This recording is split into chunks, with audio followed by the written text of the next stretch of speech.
This video is sponsored by Mahalakshmi Jewelers, United Diagnostics, KVN University, BNR PU College, News and Fabrics Clothes Store, Shweta Dentistry, and by Orbis International School. ನಾವು ಅಫ್ಜಲ್ಪುರ ತಾಲೂಕಿನ ಬೋಸಗ ಗ್ರಾಮದ ಭೀಮಾ ಪ್ರವಾಹದ ನಿರಾಶ್ರಿತರು. ನಾವು ಅಫ್ಜಲ್ಪುರ ತಾಲೂಕಿನ ತಲಾಟಿಗಳು ಬೋಸಗ ಗ್ರಾಮದಲ್ಲಿ 137 ನಿರಾಶ್ರಿತರನ್ನ ಆಯ್ಕೆ ಮಾಡಿದ್ದಾರೆ.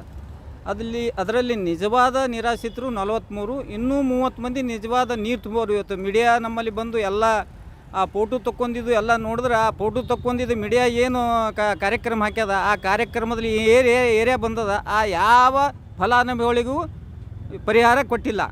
ಅದಕ್ಕಾಗಿ ನಾವು ಇವತ್ತಿನ ದಿನ ಅಫ್ಜಲ್ಪುರ ತಾಲೂಕಿನ ತಹಸೀಲ್ದಾರ್ ಸಾಹೇಬ್ರಿಗೆ ಕೂಡ ಒಂದು ಮನವಿ ಪತ್ರ ಕೊಟ್ಟಿದ್ದೆವು. ಅವರು ಯೋಗ್ಯ ಕ್ರಮ ತಗೋತೇವೆ. ಅದರ ಬಗ್ಗೆ ಯಾರು ತಪ್ಪು ಮಾಡಿದ್ದಾರೆ ಅವರನ್ನು ನಾವು ಸಸ್ಪೆಂಡ್ ಮಾಡ್ತೀವಿ ಅನ್ನುವಂಥ ಮಾತು ಕೂಡ ಹೇಳಿದ್ದಾರೆ. ಅದರಂತೆ ನಾವು ಜಿಲ್ಲಾಧಿಕಾರಿಗಳಿಗೂ ಕೂಡ ಒಂದು ಮನವಿ ಪತ್ರವನ್ನು ಕೊಟ್ಟಿದ್ದೆವು ಈಗಾಗಲೇ. ಅದಕ್ಕಾಗಿ ಇವತ್ತು 137 ಜನರಲ್ಲಿ 43 ಮಂದಿನೇ ಕೊಟ್ಟರ, ಉಳಿದೆಲ್ಲ ಬೋಗಸ್ ಮಾಡ್ಯಾರ. ಇನ್ನೂ 30 ಮಂದಿ ನಿರಾಶ್ರಿತರರ. ನಾವು ಜಿಲ್ಲಾಧಿಕಾರಿಯವರು ಬೇಡಿಕೊಳ್ಳೋದೇನೆಂದ್ರೆ, ಇನ್ನೂ 30 ಮಂದಿ ಫಲಾನುಭವಿಗಳು, ನಿಜವಾದ ಫಲಾನುಭವಿಗಳಿಗೆ ನೀವು ಇನ್ಸ್ಪೆಕ್ಷನ್ ಮಾಡಿ, ತನಿಖೆ ಮಾಡಿ, ಅವ್ರು ಮುಳುಗ್ಯಾದಿಲ್ಲ ಅನ್ನುವಂಥ ಚೌಕಾಸಿ ಮಾಡಿ ಇನ್ನೂ 30 ಮಂದಿಯ ಫಲಾನುಭವಿಗಳನ್ನು ಆಯ್ಕೆ ಮಾಡಬೇಕು ಅಂತ ನಾ ಜಿಲ್ಲಾಧಿಕಾರಿ ಮುಖಾಂತರ ಮತ್ತು ಈ ಒಂದು ಮೀಡಿಯಾ ಮುಖಾಂತರ ಜಿಲ್ಲಾಧಿಕಾರಿಗೆ ಮನವಿ ಮಾಡ್ಕೊತಾ ಇದ್ದೇನೆ. ಸರ್ಕಾರ ಅನೇಕ ಯೋಜನೆಗಳು ಹಾಕಿದ್ರೂ ಕೂಡ ಅಧಿಕಾರಿಗಳು ಇವತ್ತು ತಾಲೂಕಿನಲ್ಲಿ ಮುಗ್ಧ ಕೆಲಸ ಮಾಡ್ತಾ ಇಲ್ಲ. ಅಧಿಕಾರಿಗಳು ಭ್ರಷ್ಟಾಚಾರ ಮಾಡ್ತಾ ಇದ್ದಾರೆ. ಸರ್ಕಾರ ಇದರ ಬಗ್ಗೆ ಎಚ್ಚೆತ್ತುಕೊಳ್ಳಬೇಕು. ಸರ್ಕಾರ ಸಾಕಷ್ಟು ಹಣ ಕೊಟ್ಟರೂ ಕೂಡ ಇವತ್ತಿನ ದಿನ ಅಧಿಕಾರಿಗಳು ಆ ಕೆಲಸ ಮಾಡ್ತಾ ಇಲ್ಲ. ಸರ್ಕಾರಕ್ಕೆ ಕೂಡ ಕೆಟ್ಟ ಹೆಸರು ಬರ್ತದೆ. ಅದಕ್ಕಾಗಿ ಸರ್ಕಾರ ಹಣ ಕೊಟ್ಟರೂ ಕೂಡ ನಿಜವಾದ ಬಡವರು ಯಾರು, ನಿಜವಾದ ಫಲಾನುಭವಿಗಳು ಯಾರು, ಅನೇಕ ಯೋಜನೆಗಳು ಇರಲಿ, ನಿಜವಾದ ರೈತರಿಗೆ, ನಿಜವಾದ ಫಲಾನುಭವಿಗಳಿಗೆ ಈ ನಿಮ್ಮ ಯೋಜನೆಗಳು ತಲುಪುವುದಿಲ್ಲ. ಅದಕ್ಕಾಗಿ ನಾನು ಜಿಲ್ಲಾ ಅಧಿಕಾರಿಗಳ ಮುಖಾಂತರ ಒಂದು ಕಳಕಳಿಕೆ ಮನವಿ ಮಾಡ್ಕೋತಾ ಇದ್ದೀನಿ. ಬೋಗಸ್ ಮಾಡಿದಂಥ ಅಧಿಕಾರಿಗಳನ್ನು ಅವರನ್ನು ತತ್ಕ್ಷಣವೇ ಸಸ್ಪೆಂಡ್ ಮಾಡಿ ನಮ್ಗೆ ನ್ಯಾಯ ದೊರಕಿಸಿಕೊಡಬೇಕು. ಇನ್ನೂ ಉಳಿದಂಥ 30 ಜನರ ನಿರಾಶ್ರಿತರಿಗೆ ತಾವು ಖುದ್ದ ಬಂದು ಅಧಿಕಾರಿ ಮುಖಾಂತರ ಪರಿಶೀಲನೆ ಮಾಡಿ ಆ 30 ಜನರ ಮನೆ ಮುಳುಗ್ಯಾವ ಏನಿಲ್ಲ ಅನ್ನೋಂಥದ್ದು, ನಿಜವಾಗಿಯೂ ಮುಳುಗಿದೆ ಇದ್ದರೆ ಅವರನ್ನು ತತ್ಕ್ಷಣವೇ ಪರಿಹಾರ ಮಾಡಿಕೊಡ್ಬೇಕಂತ ಈ ಮೀಡಿಯಾದ ಮುಖಾಂತರ जिलाधिकारी ನಾನು ಮನವಿ ಮಾಡ್ಕೋತಾ ಇದ್ದೀನಿ. अफजलपुर तालुका बोसगा में हमारे सब घर में पानी आके सब डूब गई. कुछ परिवार कुछ नहीं दिए. सब गौच भाई हमना पानी डूबे से ना को नहीं भाई हमना भो खेता में सब पानी आया कोते फतरे छड्डा सब गए तो भी नहीं डाले हमना कई नहीं डाले कर कोई हमें पूछने. हाँ तलाटी सब जना कर दूंगा, हमारे नहीं करे.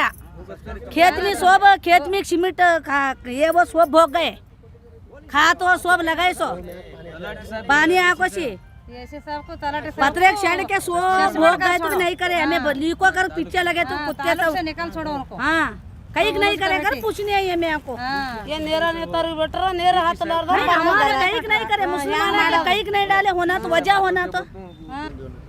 अफजलपुर तालुका बोसका गांव है एक, वहाँ पर जो है ना ये भीमा नदी का पानी आया था. बहुत सारा पानी आया था. घरों के अंदर क्या है पानी पूरा अंदर गया था और बहुत सारी चीज़ें क्या है वहाँ से पूरा लॉस हो गई हैं. उसके लिए क्या है गांव के अंदर तलाटी और क्या है वालीकार और क्या है सारे लोग आके क्या है इंस्पेक्शन करे थे, जगह पे मुआयना करे थे. लेकिन उस वक्त जो है ना नाम लिख कर ले गए. लेकिन जब लिस्ट बनाए तो 137 लोगों की लिस्ट बनाए हैं. उसके अंदर जो है ना 43 जो लोग हैं उसके अंदर पानी गए हैं. बाकी के जो 94 लोग हैं उसके अंदर पानी नहीं गया, बिल्कुल उनके करीब भी नहीं गया पानी. वैसे लोगों के नाम डालें और उसमें जो 30 लोग हैं और पानी गए हैं उनके नाम जो है ना कट कर दिए गए. उनका कोई नाम ही नहीं डाले इसके अंदर. बाकी के जो पानी नहीं गया जो 94 लोग हैं उनका नाम डालें. लेकिन जिसका पानी गया है उसको क्या है अब तक क्या है परिहार कुछ भी मिला नहीं समझो. इसके लिए क्या हम अफजलपुर क्या है तहसील ऑफिस गए थे और क्या है वहाँ तहसीलदार से क्या है मनवी क्या है एप्लीकेशन मेमोरेंडम दिए. उनको क्या बताएं कि भाई जो भी क्या है इसके अंदर जो है ना जो काम करे हैं जो जिसको मिलना है उसको नहीं मिला है उनको क्या है उनके ऊपर एक्शन लेना बोल के क्या है एक मेमोरेंडम दिए हैं. और आज गुलबर्गा के भी के अंदर क्या है आकर क्या है हम क्या है डीसी साहब को भी मिले हैं, उनको भी क्या मेमोरेंडम दिए हैं. उनके लिए उनको भी क्या है हम क्या है क्या एप्लीकेशन दिए हैं कि भाई उनके क्या है जो जिसको नहीं मिला है उसको क्या है दिला दे. और जो ये काम करें जो ऑफिसर आए हैं उनको क्या है सस्पेंड करने के लिए क्या है अर्जी भी दिए हैं. इसके लिए क्या है हम क्या है डीसी साहब को क्या है एक अपील कर रहे हैं कि भाई जो सख्त क्या है इसकी कार्रवाई करना बोल के. This video is sponsored by Mahalakshmi Jewelers, United Diagnostics, KBN University, BNR PU College, News and Fabrics Clothes Store, Shweta Dentistry, and by Orbis International School.